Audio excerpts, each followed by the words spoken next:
There is a sound that most people are terrified of, and it isn't loud, and it isn't dangerous, and it cannot hurt you in any physical way. That sound is silence, real silence. No television murmuring in the background, no phone buzzing in your pocket, no voice, no music, no notification pulling your attention somewhere else. Just you alone with your own mind. And here is the strange truth about human beings in the modern world. Most people will do almost anything to avoid that experience. They will scroll. They will call someone just to fill the air. They will turn on noise the moment they walk into an empty room, as if silence itself were an enemy sneaking up on them. And yet, if you study the lives of the people who built empires, who changed industries, who left a mark deep enough to outlast them, you will find, without exception, that every one of them made peace with silence long before the world ever knew their name. This is not a coincidence. This is a pattern. And patterns, when they repeat across centuries, across cultures, across every field of human achievement, are not accidents. They are laws. Tonight we are going to talk about one of the most overlooked laws of success there is. The law of solitude. Why the most successful people you will ever study spend deliberate, protected time completely alone. And why the person who cannot sit in silence with their own thoughts will always struggle to build something extraordinary with their life. Let's start with a simple but uncomfortable observation. Noise is easy. Silence is hard. Anyone can fill their day with distraction that requires no discipline at all, no courage, no effort. The world hands you distraction for free, in unlimited supply, 24 hours a day. But silence, real silence, must be chosen. It must be protected. It must be defended against a world that is constantly, aggressively, competing for your attention. And what a person chooses to protect tells you everything about what that person actually values. Show me someone who guards an hour of solitude every single day, and I will show you someone who understands something the rest of the world has forgotten. That the mind cannot build anything of substance while it is constantly being interrupted. Think about what actually happens when you are surrounded by noise. Your attention becomes 1,000 shallow puddles instead of one deep well. You react to a text message, and then a notification, and then a conversation, and then another notification. And by the end of the day, you have touched 40 different things and finished none of them with any real depth. This is not living. This is drifting. And drifting, no matter how busy it looks from the outside, will never build the kind of life that changes a family tree. Now contrast that with what happens in silence. In silence, there is nowhere to hide. No distraction to numb the discomfort of your own unresolved thoughts. No noise to drown out the quiet voice inside you that already knows the truth about your life. The truth about the habits that are holding you back. The relationships that need attention. The decisions you have been avoiding because avoiding them felt easier than facing them. Silence forces an honesty that noise conveniently allows you to escape. This is precisely why so many people run from it. Not because silence is empty, because silence is a mirror, and most people have not yet built a life they are ready to look at directly. But here is what the successful understand, and what separates them from everyone else standing at the same starting line. They do not run from that mirror. They sit with it, deliberately, daily, because it is only in that quiet confrontation with yourself that clarity is ever born.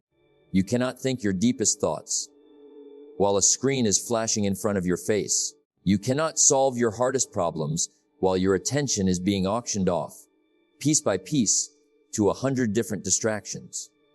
The breakthrough idea, the difficult decision, the moment of self-honesty that finally moves your life forward. These things do not arrive in noise. They arrive in stillness.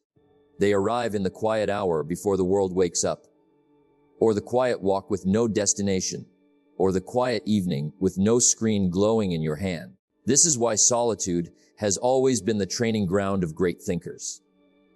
Not because they were antisocial, not because they disliked people, but because they understood a simple, unshakable truth.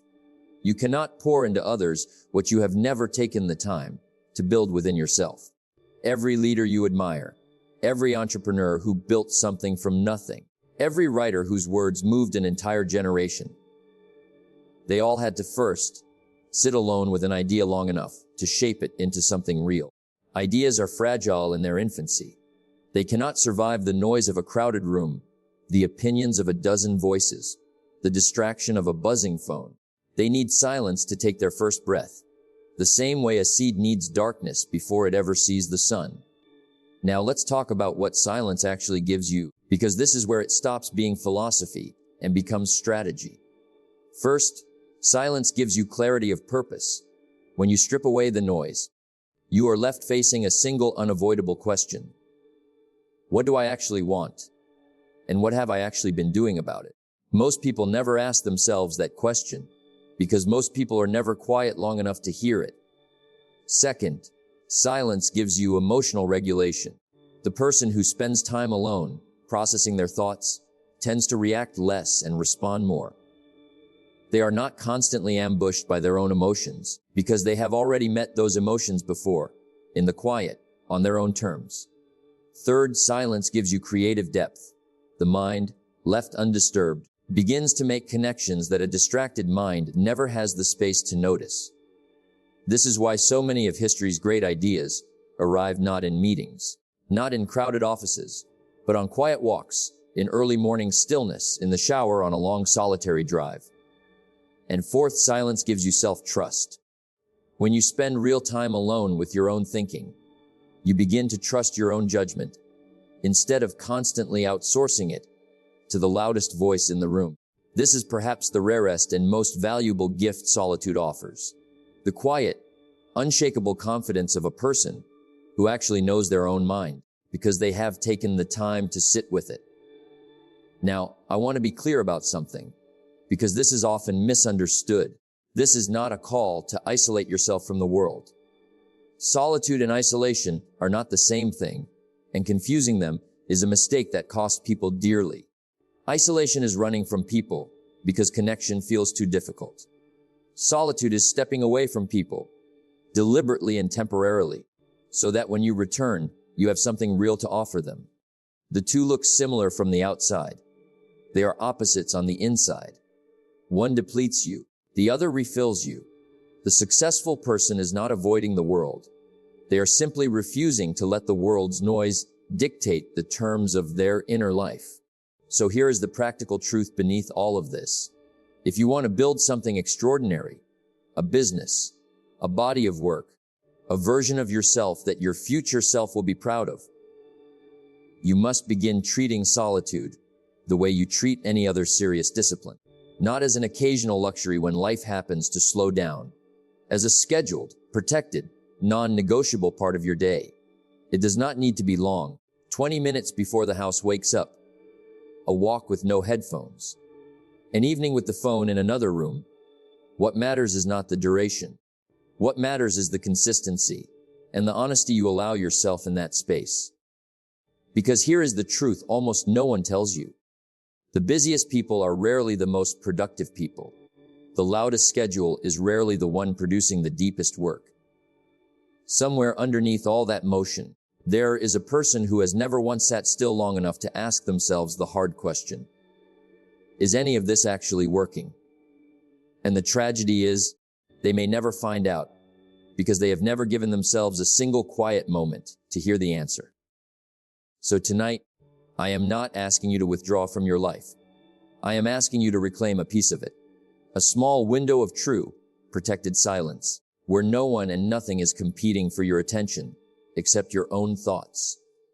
Sit with them. Let them be uncomfortable, if they need to be. Let the clarity come slowly, the way it always does, not with noise, but with patience. Because somewhere in that stillness is the version of you that already knows exactly what needs to change, exactly what needs to be built, and exactly what needs to be let go. That version of you has been waiting, all this time, waiting quietly, for you to finally turn the noise off long enough to listen.